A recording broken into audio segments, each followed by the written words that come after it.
this is the same way that we saw them in theaters, was we were like, all right, we have two movies we want to knock out real quick. They could go either way. Let's do a double feature. And it's always fun when a double feature itself is like two contradicting movies, like thematically and tonally.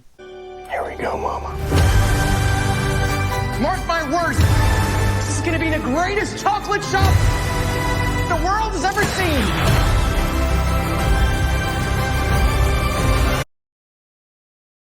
So the first one we have today is Wonka. I'm making chocolate, of course. I'm making chocolate, of course. Memes aside, trailers came out and my friend slash cinema going group was very split on this. I will try to keep my thoughts brief because we got two flicks to talk about here. It is a prequel to the Willy Wonka and the Chocolate Factory, or if you're more of like a Tim Burton head than Charlie and the Chocolate Factory. Like, in retrospect, it's funny that adaptation worked as well as it did. I gotta admit, the music in that one slaps. I love the original Willy Wonka and the Chocolate Factory probably the most. This was announced with old little Timmy here, who apparently his name is actually pronounced Timothée Chalamet or something like that. It's supposed to be Timothée, but that always just seemed like too obnoxious requirement to put on people, so Timothy, Timmy. Wonka is directed by a Paul Kane, who don't know his name, but I know his body of work.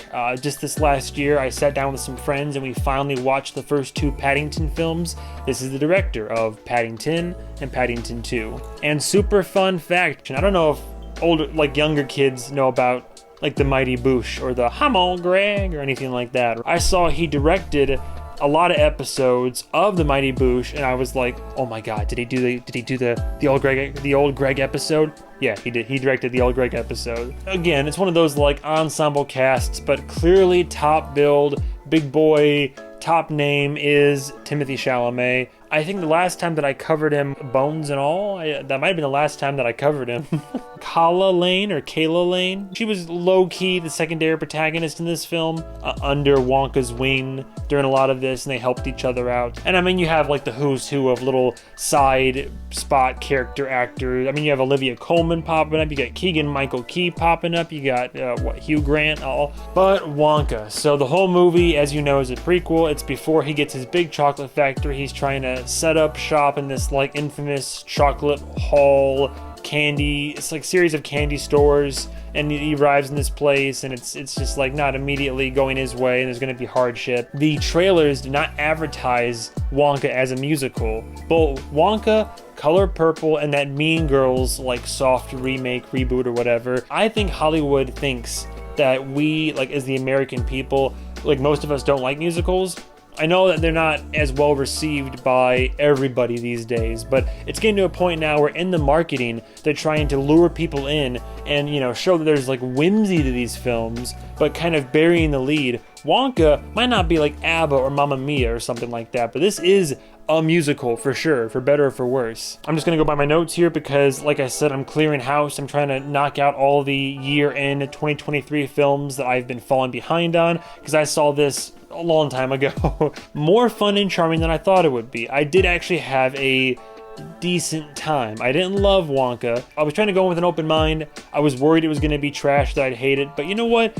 I didn't love it, but I had a decent time. It was a fun little film. And Chalamet he's certainly trying. I mean, hashtag not my Wonka, personally. Gene Wilder, I'll take Johnny Depp. He didn't like, I wouldn't go as far as to say he did like disservice to the character. He is certainly trying to be like Wonka, like Wonka-esque, like Little Willy. It just didn't hit like any nostalgia moments for me. I mean, aside from the overarching, like they kept using that piano bit where it's like ding, ding, ding, and then I'm in my seat being like, you know, we're on a pure imagination. Like, so I mean, yeah, of course, it banks on your nostalgia a lot, and he kind of gets some of the mannerisms down. I'll give it that to him, but he's not phoning it in. Like Chalamet, I believe, is kind of a hit or miss actor. When he's hitting his stride, he's hitting his stride. And in this movie, he has moments where, I mean, for the most part, he hits the stride. Like he's trying to embody the character. The movie is fun and whimsical. I mean, like I said, same director of Paddington, so it kind of has that charm to it. You kind of have to shut your brain off because there are some things that seem borderline magical. And of course, you know, there's singing, there's dancing, there's like zany stuff, there's some slapstick comedy, there's talking to giraffes and chocolates that make you fly and this type of stuff. So I mean, put your brain on autopilot and enjoy the whimsy, and it's fun. And the songs, the positive note I put for this was some of the songs are catchy. But let's get the cons out of the way. Timothée as Wonka, I put Timothée as Wonka, ... No. I've learned, because I talked to one of my friends who loves musical theater and musicals and actual theater and opera, and there's a difference between actors who can sing and actors who can sing. Timothée can hold a note and can get some songs out, but playing that for somebody who knows about musical theater, their immediate face was like, oh yeah, no, that's just, he's singing, but he's not singing. You could have cast somebody who maybe was more musically inclined. Wonka movies have always been had a musical side to them, but I don't know. I mean, take it or leave it with that part. Like I insinuated earlier, not all the songs are great in this. When the songs are just kind of just you talking out loud about basic stuff, what you're doing, or just making basic rhymes, and there's nothing below the surface to them. You get spoiled because you watch something like Encanto, and you're like, oh my god, there's double meanings, there's hidden layers, there's different rhyming schemes, there's so much story and emotion to unpack. And with this film, there's a few, maybe 2 or 3 songs that I was okay, a world of their own,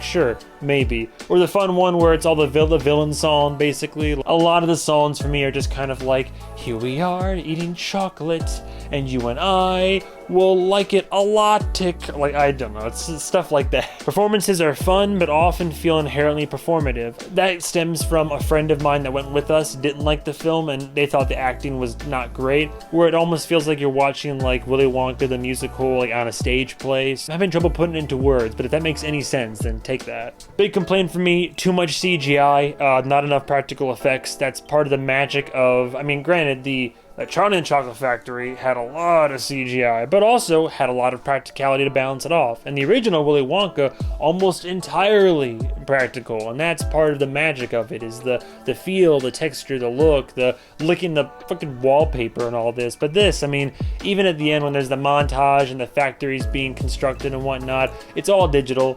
And a lot of moments where it's Candy involvement in his little starter shop. It's just, so much of this film is it looks good and fine, but it's all CG, and I don't know, it's just bright colors and bright, obviously fake chocolate and sometimes real chocolate, but it lacked the magic for me. I've heard some people in clips on TikTok and podcasts that are saying this was a time to really explore Wonka's origins, and he'll tell some stories of childhood a little bit, but this could have been an opportunity to explore Wonka origins, and it doesn't. It just could have delved deeper into it, could have gone more, and it kind of does, but missed opportunity, I feel. Maybe I'm taking this all too seriously. Could have been a lot worse, could have been a lot better. And there's a mark that was for the most part hit, but as it stands, I'd give Wonka a high 3 out of 5. A high 3 out of 5. It is above average. I'd watch it again, could have been a lot worse, I'll leave it at that. But now let's gracefully segue into something completely different.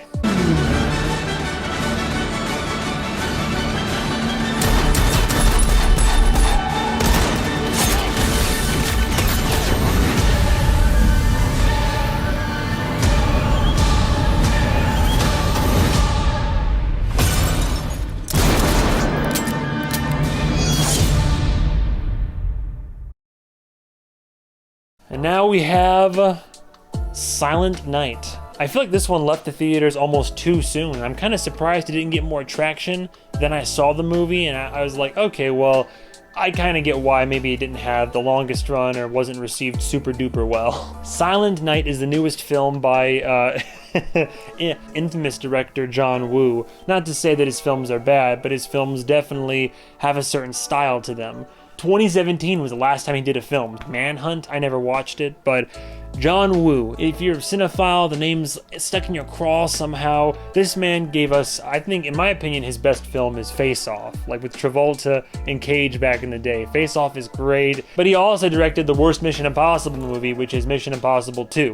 So there's, I mean, take it for what you will. Loves his motorcycles, loves his random shots of doves or birds, slow motion flying through a frame as the main character zooms on by, but does like his action, and more often than not, the action is fun and memorable and is It is a good time. Silent Night stars Joel Kinnaman. I love this guy. I've covered him before on the channel. Might have been the Suicide Squad, but he first popped up on my radar in his role in House of Cards back in the day. I think he really gained traction and critical acclaim with his character in Altered Carbon, which canceled before way in its prime, but that first season though, he's in that first season and it's great. Low-key been typecast, but I'm kind of here for it. There's not a whole lot of cast, but I did think it was funny that Kid Cudi is in this. I said the exact same thing when I saw him pop up in X, back when X came out, but yeah, Kid Cudi, who's mostly known for doing music, I mean, he's been acting now, and he's not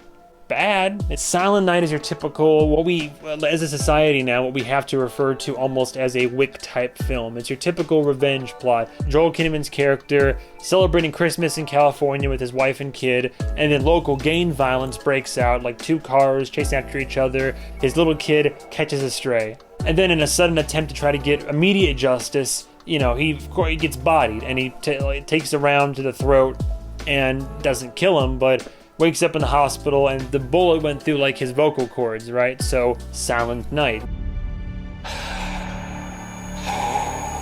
Now he's a husband who's lost his kid and who can no longer speak, like talk, or like can get nothing in the vocal cords. So he then vows vengeance, and that's the movie. It's very anti-gang violence, but it's like, I'm gonna work and kill my way up the ladder and get to the guy who's responsible for all of this and who also was the one who shot me in the throat, and just get my revenge. It's not holiday themed per se, but it happened on Christmas, and when this all happens, he's wearing a Christmas sweater, and there's like a bell that I guess he had given to his kid, and now he carries the bell with him. So it has a holiday twinge to it, but it's nothing like Violent Night. It's nothing anywhere near like literally holiday and festive themed. Most of the action scenes are fun, brutal, and intense. This is an R-rated film. If you're gonna watch it for anything, you watch it for the action for sure. Like, the action is the best part of it. The action, most of the action scenes. The sound work, the cinematography, the choreography for them all, they're brutal, they're hard-hitting.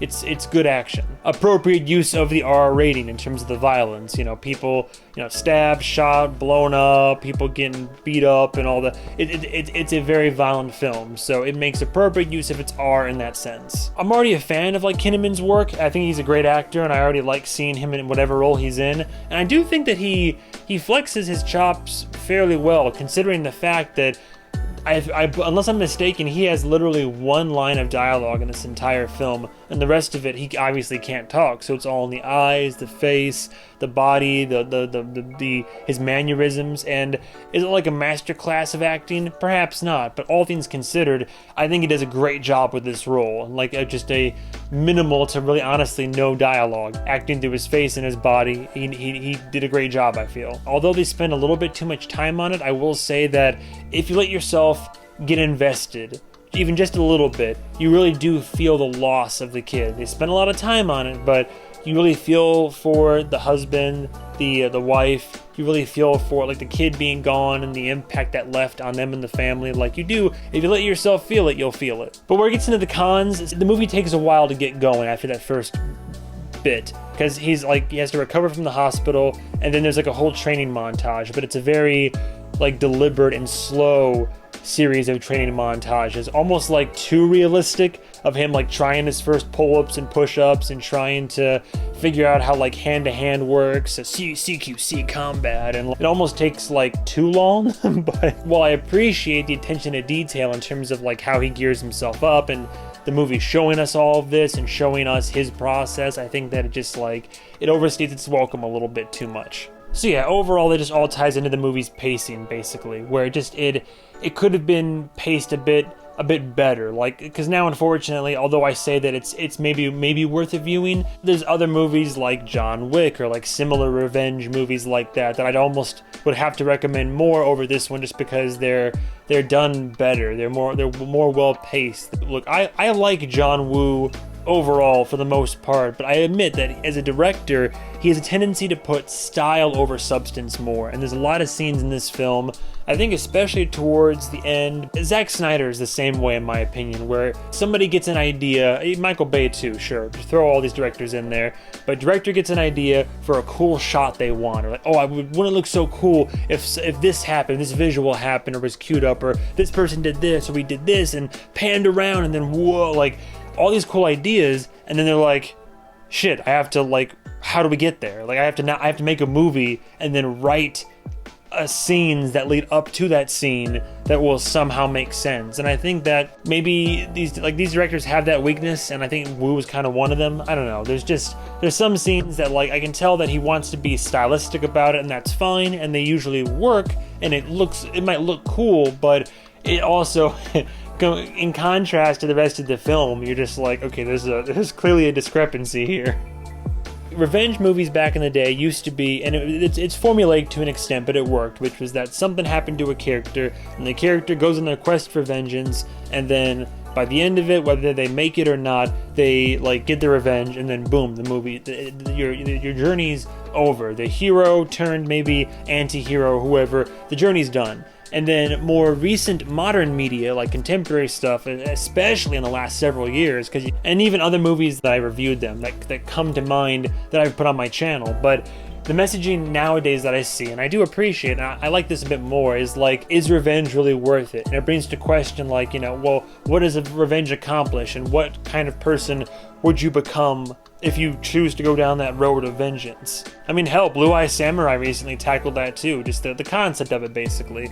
And I really like that, like, because things aren't so black and white in life. But I will say this movie doesn't get too existential about it or try to expound upon it too much. It's just literally straightforward, like, here's the story, here's revenge, our character knows this is a dark path, but he feels he has to go down it, and then boom, he goes down it, and that's it. And I'm not a huge fan of that trope anymore. Like, I mean, sometimes, yeah, if it's like a horror movie, for example, then it feels like the hero has kind of earned their revenge, but now I'm kind of not as turned on by that narrative. So that journey for Joel Kinnaman's character in this doesn't quite work for me. But I digress. Look, overall, it's decent. It's a decent action movie. It's less about the story and more about these cool action scenes, seeing how they're done with a mix of, you know, CG, but somewhat practical effects, hand-to-hand, gun-to-gun, knife to whatever, cars going vroom vroom, and then a climactic showdown and whatnot. So it's fun. It's, in a way, it's dumb fun, but it's nothing that's going to stick with me. End of the day, I'd actually give this the same rating. Silent Night is a high 3 out of 5. It is, for me personally, just above average. It's got some positive qualities to it, and I did enjoy my time with it for the most part. It's not a fantastic film. Like, they're both kind of on the same level for me. They're both good. They could have accomplished a lot more. Silent Night, Wonka, you know, they're both maybe worth a watch if you're into either of those, but up to your discretion.